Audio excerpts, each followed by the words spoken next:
We've had a good week since we've been here, and even before, we felt like our kids practiced very hard before we even traveled over to Memphis.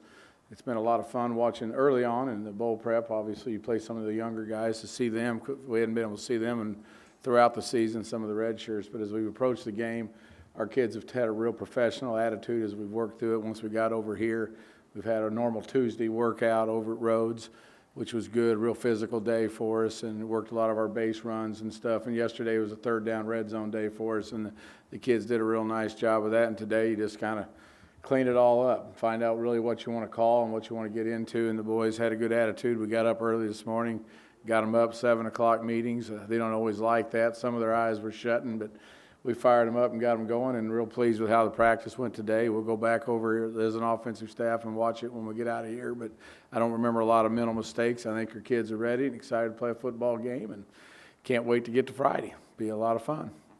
Well, I think that I'd be telling not the truth if I was a little disappointed in our production throughout the fall.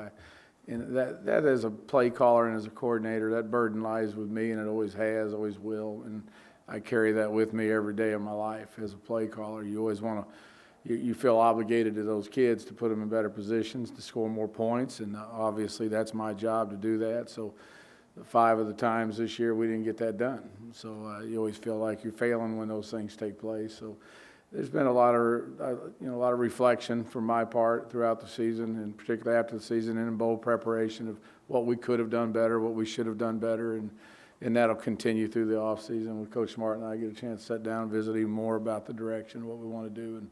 But I just felt like we could have done a little bit better, and a lot of that starts with me. Jim, how much of that is perhaps a clash of Well, there you have it. That we're playing a fast football team. They're a over defense that plays super fast. They like to play with 5 defensive backs on the field a lot.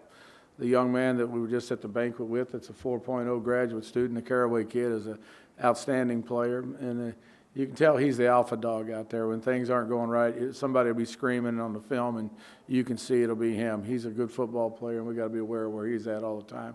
My concerns are their movements and their packages and how fast they play. And we've got to be able to match their speed real quickly in the ball game. I mean, anytime you get quality players sticking around your program, I'm excited, thrilled to death. I mean, they just mean so much more to you, you know, as a coach. When you spend so much time with these players and you get to know them personally, and they decide to stick around and make themselves better and help our football team get better and help us achieve what we want to do. It speaks volumes and their belief in what we're trying to do, and they're great guys. So I'll tell you, anytime you got great people, it's no different than y'all's business. When you have great people, you hate to see them leave. And being as though they're staying, I'm tickled to death about it. Well, you know, I look for our identity to be that of a physical football team, and to be able to run the football, whether it's against Texas Christian on Friday or last season or the previous season. That's what we want to try to get done. So we'll go into the game with that mindset of trying to do so again. Well, I think even prior to we even started, it was spending time and just reflecting about our responsibility at the quarterback spot and the coordinator spot. We're tied at the hip a little bit on a lot of issues, so we have to own up to our responsibilities of taking care of business. And it comes down to that every game. You know, can we make those can I make that call that can put you in a position to be the player?